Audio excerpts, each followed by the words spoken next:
All right, good morning and welcome back to Carla.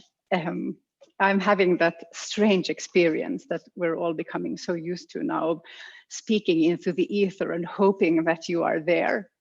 I'm looking over at the team to confirm in some manner that there is in fact somebody out. Yes, they are nodding. And could you please mute your microphone, please? Thanks. All right.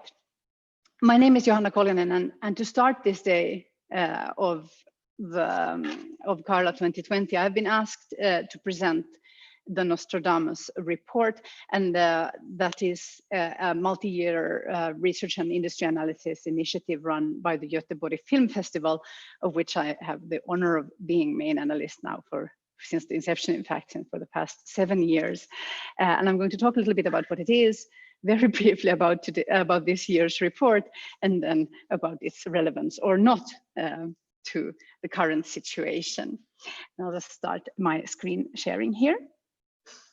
Share screen, and we would like to share that.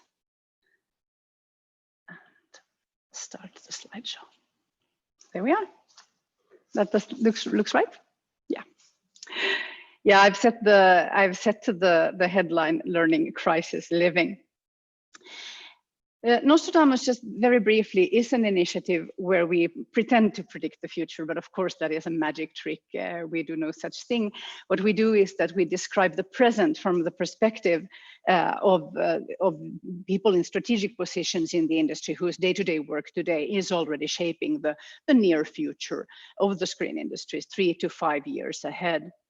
This year's interviewees, the report is based on deep interviews with a number of people. They come from the UK, France, Sweden, Finland, Norway, and Brazil.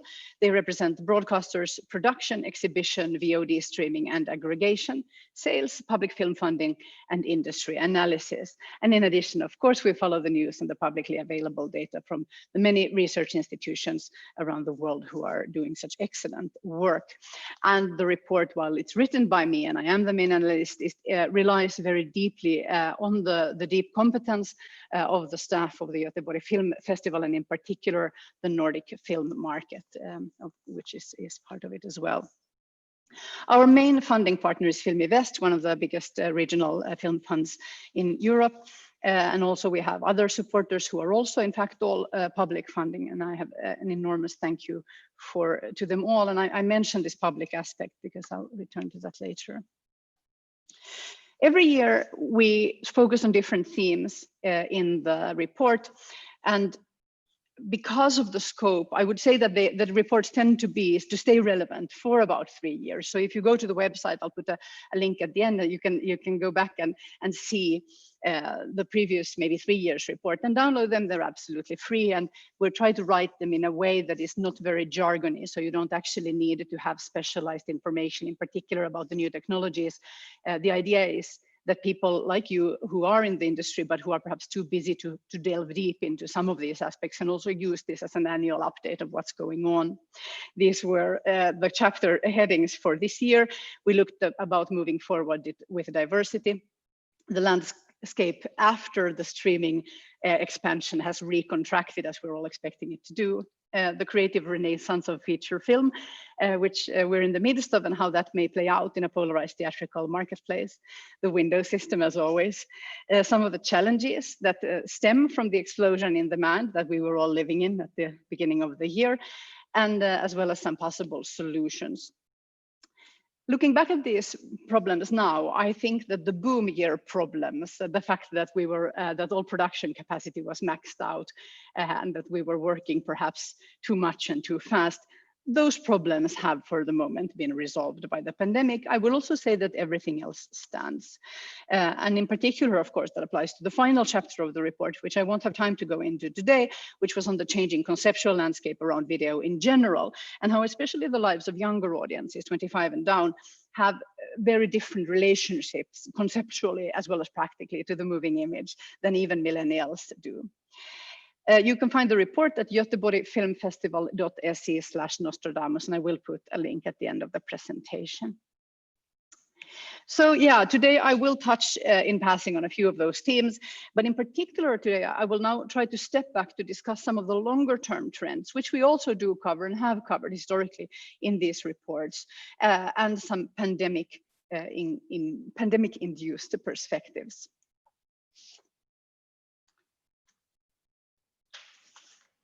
In our industry this year, in the spring, and in the early summer, for the first time, for a very long time, we knew exactly where the audience was. We knew what the audience's concerns were. We had a pretty good idea of where their attention was directed.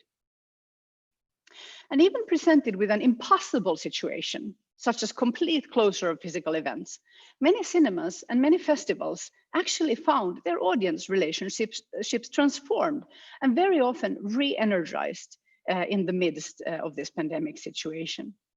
Many festivals found that they were suddenly better able to reach audiences that they didn't even know would be interested in their offerings, such as people outside of urban areas or university cities, because they went online and they could now reach these people who they had assumed falsely they were not interested at all.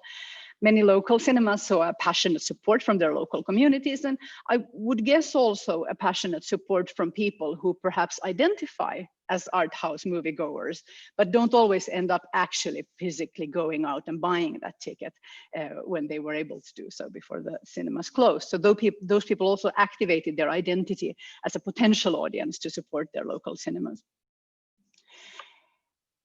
And the question is, what caused this new connection in what should have been a negative moment or a moment of disconnecting? And I think two things happened. The one thing is that we are in some ways in this industry an insular situation, regardless of your background. Once you're in the industry, you have specific concerns and you end up largely in a middle class environment, even though of course you may be quite poor, as many artists are. And I think that sometimes that means that we are not entirely in touch with broader audiences. And this year, inevitably, inside and outside the film industry, people shared the same social experiences and were directly able to imagine each situations in both directions.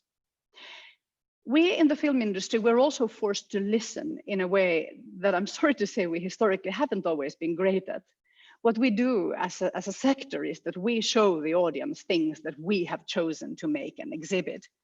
But now, people in this industry, particularly in exhibition, have been forced by the pandemic to ask another type of question, a question like this: I wonder what film people out there feel that they really need to see right now. What movie would be so good for your soul that you would potentially risk your life to see it? The answers have been really interesting too. For quite a lot of people in Europe, for instance, this summer, it was this film on the screen from 2016, I Am Not Your Negro, a film which is described by the New York Times as an advanced seminar on the writings of James Baldwin, the intellectual. But really, I think the key here, even though some of these answers are super fascinating, is to think about what the audience needs. And in our industry, we almost never do that. We ask what stories we want to tell or what stories we can get funded. Abstractly, what we might ask ourselves, what are the stories which deserve to be told? And I think now, upon reflection, that is the wrong perspective. It's not which stories deserve to be told, it's which stories deserve to be heard. If you ask that question, you put the audience at the center, and you might be making the exact same film, but you will need to know whom you are addressing. And to know that, to know who needs what you are doing, what we are making, we have to listen. And in fact, to survive in an abundant content landscape such as ours, every stakeholder has to have a listening relationship to the audience. You can listen quantitatively to data, or you can listen qualitatively, for instance, to social media. But if we don't listen, we cannot build relationships for two reasons. If we don't learn about our viewers' values and lives and concerns, we can't make the content relevant to them. If it's not relevant, we can't compete. too. If we don't care about their behaviors, we can't place the content correctly in the media landscape. We have to consider who we are making it for, not just as a moral obligation and as an artistic necessity, but because it's just a practical requirement. We have to know where their attention is in this splintering media landscape, because otherwise we can't monetize that attention to get the content made, even when we are telling the exact stories that this audience needs to hear. And needs to hear is not identical with wants to hear, right? Wanting to something that's comfort viewing. And as we have learned this year, that is also enormously important. But needing, I think needing is what drives a white European middle-class 22-year-old to the cinema in the middle of a pandemic to learn from James Baldwin. So to know what you should be programming or making, you have to empathize with what people are experiencing, and you have to listen to them. And that empathetic to the connection to our audience has been easier to practice this year because so many of us have been on similar journeys. I think the reason why we as an industry historically have been terrible at this listening part isn't just the arrogance of the artist or the dictatorial power of the entertainment giant. Just in a really practical fashion, the audience's relationship with the film industry is spread out across the value chain. The viewer's emotional relationship is with the content, with the artist, that is to say, with the on-screen talent. We are advertised at by distributors. The physical relationship with the financial relationships tends to be with exhibitors, and of course the online exhibitors as well. And our largest economic relationship certainly now is with online stores and services. And of course, let's not forget with the cable companies that sell access to digital content. So the good news when it comes to this last part in particular is that in this society that we're in, every action that a human performs generates data somewhere. And that means that the audience is speaking to you all of the time. As long as we listen, the answers are there, and different data is good for different things. But if you look for it, all of it can tell you something. And in particular, we have to pay attention for when we are surprised. When your projections are wildly off, don't panic, don't back away, don't consider it a failure. I mean, yes, it could be a failure, and failures can have many reasons. Perhaps you made something and it failed at the box office, or the release failed. And you should, of course, analyze what the reasons for that is. But in particular, I think if you succeed beyond your wildest expectations, that is incredibly important information. I know I just touched my face in the middle of a pandemic, but I promise I will not touch anything else except my own papers before I have cleaned my hands. All right, looking in the mirror. Yeah, I mean, I made a little joke with the content of this particular film here, but it's an overall point. I've in fact made this observation for a few years now in these lectures, but it does deserve repeating. If you read in the trade papers that a film overperforms in the theaters in particular, literally what the word means is that we as an industry have underestimated or misunderstood the audience. I can't believe that we're still astonished that an insanely talented Black filmmaker who's making excellent and entertaining films that speak deeply to the moment, that these films will draw both large Black audiences and large everybody audiences. In this instance, obviously, I'm thinking about Jordan Peele, but really the exact same word-for-word description could be used for so many directors and other filmmakers who are successful while also not being white cis men. Overperforms is a weasel word. Usually in life, when you are surprised, it's because you were basing some expectation on an internalized norm instead of on the data right in front of you. We got to stop doing that.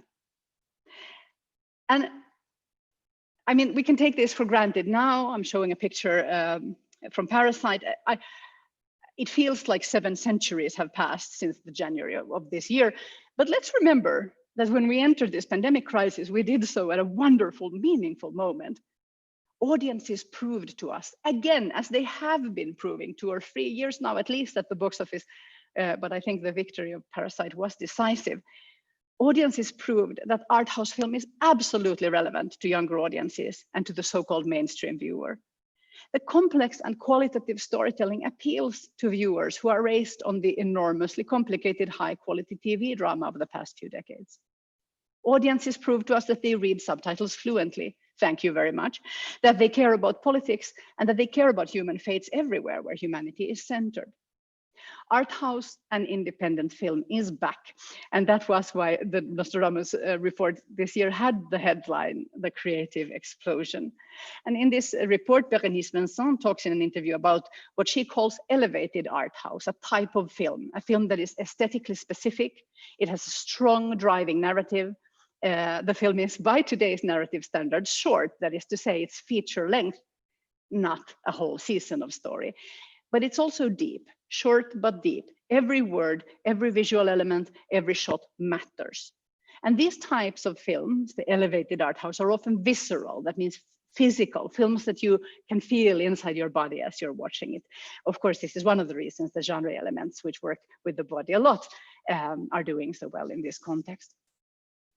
So we're seeing clearly feature film connect with broader and younger audiences. In other words, art house and independent is now more relevant to them than it has been for quite some time.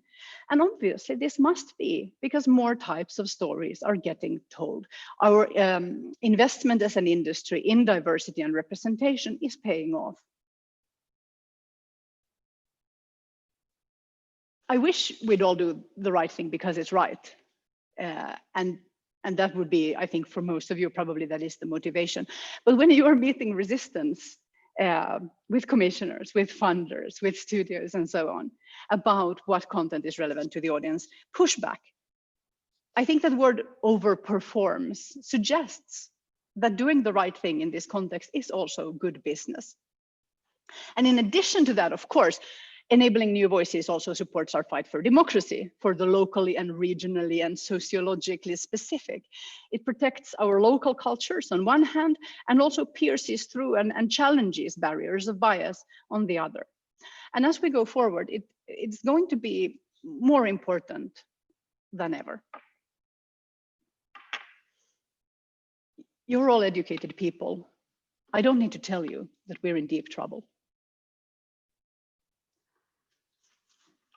We have broken the systems that all the systems that we rely on. And we cannot make it right.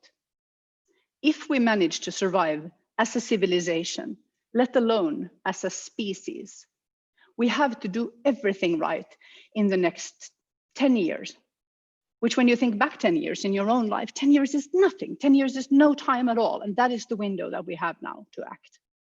And even if we do everything right, and manage to save not just humanity, but some remnant of this lifestyle and of this civilization that enables everything that we as artists do, it will take centuries, possibly 1,000 years, for the climate to entirely stabilize. And what that means, and of course we have to believe in the good outcome, we have to fight for the good outcome as though our life depended on it, because it does. What it means inevitably, though, that in our lifetimes, and certainly also on the longer scale, things will get worse before they get better. The effects of the things that have already happened will get worse before they get better, even if we manage to save this situation. And I think that I have to say something awful now, and I wish for you to hear it. I mean, to really hear it. And I'm sorry if I burst into tears because this is very serious. What we've experienced this year, what we're still in the midst of for probably at least another year, perhaps more, this is our practice pandemic. This is our practice pandemic. We are playing this pandemic on the easy level. It's not killing our kids, largely, almost none. And the next one might be harder. And there will be a next one, because that's one of the things that this outcome, the climate situation, means. There will come all kinds of disasters, including epidemics and pandemics, will be more common. They will follow one upon the other in a way until that becomes our new normal. Disaster after disaster. In our lifetime, I'm 42, in my lifetime, this will happen. This is what it's going to be now. And that also means in your lifetime, and certainly in your children's lifetime, in our children's lifetime. And children, of course, also, because 10 years is no time at all, children are already humans, and most of them are also citizens somewhere, not all of them, unfortunately. And in 5 or 10 or 15 years, these children are going to be voters and expected to build lives and careers and take responsibilities and build futures in whatever economy we can maintain, in whatever civilization we can maintain, with whatever humanist values we can maintain in the crises that will follow each other constantly as we go forward. In the 2019 and 2018 Nostradamus reports, which you can find on the website, I'll put a link at the end of the presentation. I wrote a lot about fascism and climate change. Fascism is a threat to democracy, of course. It's a threat to all minorities. In the end, as we know from history, it is also a threat to all artists and all intellectuals. But populists and authoritarians are also an immediate threat, a practical threat to public arts funding, the funding on which pretty much all filmmaking in Europe, Canada, Brazil, and many other places relies. Populists and authoritarians are also a threat against science-based policy, which of course is now necessary, urgently necessary in the short term and in the long term for the survival of our civilization and to the survival of the economic system on which our whole industry relies. And it sounds so shallow to say this, but I have to remind us that the audience of the arts largely is everybody, but financially is the stable global middle class. We rely on its existence. And literally every day, I mean, every decision we make every day, every decision that we make every day should be judged in the context of these two macro trends, fascism and climate change. And these next few years will be vital, extra vital, because right now, as I speak, hundreds of millions of people who belonged, globally speaking, to that stable middle class are being pushed into poverty by the economic consequences of this pandemic. These people are our neighbors. They are our audiences. But I think more importantly, on a sort of structural level, when the middle classes take big financial hits, populists are strengthened in elections. And that threatens to accelerate this destructive loop. It's not just the US that has elections this year, let's remember. And every election bears on the outcome of everybody in this story. I haven't quite decided what to say at this point.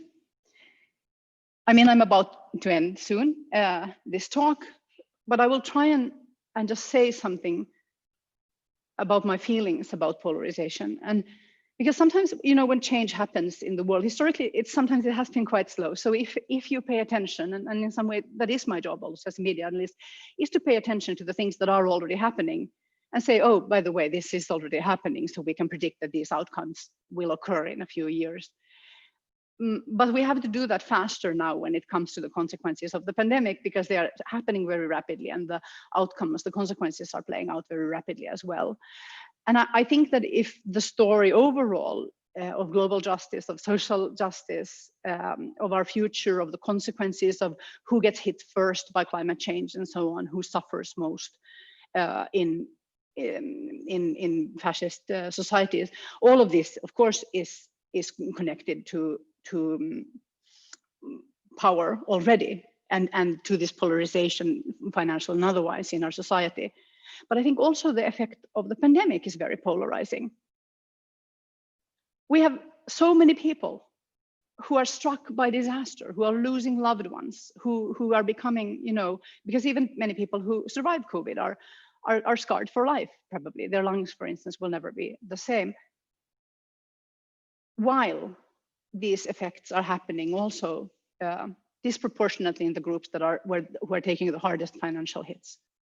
The horror, the death and destruction of lives and lifestyles on one hand. And on another hand, we have people like me who work from home, or like now, you know, from a studio to people everywhere. I used to have like 150 to 200 travel days a year, not so much now. So my quality of life, and I think a lot of middle class people's quality of life, has kind of become better, which is a terrible thing to say, but we have to face that it is the truth. Many of people like me are in a reboot situation. We get to reevaluate, was this sustainable? This way that I have been living, these priorities that I have had, now that I can't have everything, what is it that I truly need? What is it that I truly miss? And I think many of us are put in a position to make better choices about our lives and about our futures, which I hope we will put to the service of global justice and of stopping climate change. But we can't ask that right now, or it's very difficult to ask that of people who are living in an active crisis. And I think there is a kind of crisis privilege that we also have to be very aware of, like a pandemic privilege. If your biggest problem is that you're spending too much time with your kids while you should be working, that is not in fact a massive problem, even though on an individual level, it can be, it can wear you down physically, obviously. This image on the screen is from a UNICEF photography project about kids in lockdown that I urge you to look up. The Nostradamus project is in its 7th year, and for 7 years I have spoken about change largely in the context of threats. But I think even in this dark time that we're living in, and that I am urging us to look very bravely in the eye, I would also like to speak from now on, perhaps forever from now on, about change through the lens of lessons and possibilities. At the start of the year, when I gave a very different version of this talk, but with the same underlying message, I was marveling at how a Korean film about colonialism and social inequity can become a commercial success in the United States. I was marveling about how a Swedish film about dance, like what we're seeing on the screen, can change sexual politics in the country of Georgia, or at least challenge sexual norms in the country of Georgia. If this pandemic has taught us anything, it is that these miracles were very small miracles. In 2020, the space of possibility has infinitely grown. We all now have an idea, some practical idea of what a global disaster looks like. And if the next pandemic may be worse and all of these other disasters will befall us in the meantime, we have now also seen what is possible. We can act coherently on national levels. We can act coherently on global levels. Science can be faster than we thought. And even where we have failed, nationally, regionally, scientifically, there are lessons there about how to become better. We've learned that you can buy groceries for an elderly person that you haven't previously met. We've learned that even the window system is not sacred when the stakes are high enough. We can think in new ways. We are allowed to innovate. Even within this enormously traditional film industry, innovation is required. And now that storytelling is restarting, it's restarting at a moment when it's needed more than ever. I think all of us, regardless of this polarization, found out in lockdown that there are some things in our lives which we do not actually need. But stories is not one of those things. This industry is needed more than ever. This industry is needed to save the world. And that is a responsibility. And it's also a gift. Yeah, I'm going to end here for now. The link to download the report is on the screen, and on this website where all the Nostradamus materials can be found. There's more information about the Göteborg Film Festival, which probably we won't be traveling to in person in January, but who knows? Let's hope for the best, even as we plan for the worst. And of course, the Nordic film market you should learn about if you make content. I would like to say thank you to our supporters, without whom today would not be possible again. And I would thank you for your attention. We are going to have a Q&A now, but my understanding is that the way it's going to work, I'm looking over here, is that we're going to move, if you go to the program on the carla2020.se website, you can there find the next program item, which is some reflections on this session and a coffee mixer. And that's basically a big Zoom call, and that's where the Q&A will take place. We're going to switch around and I'll join you in the Q&A in just a few minutes. Thank you so much for your attention.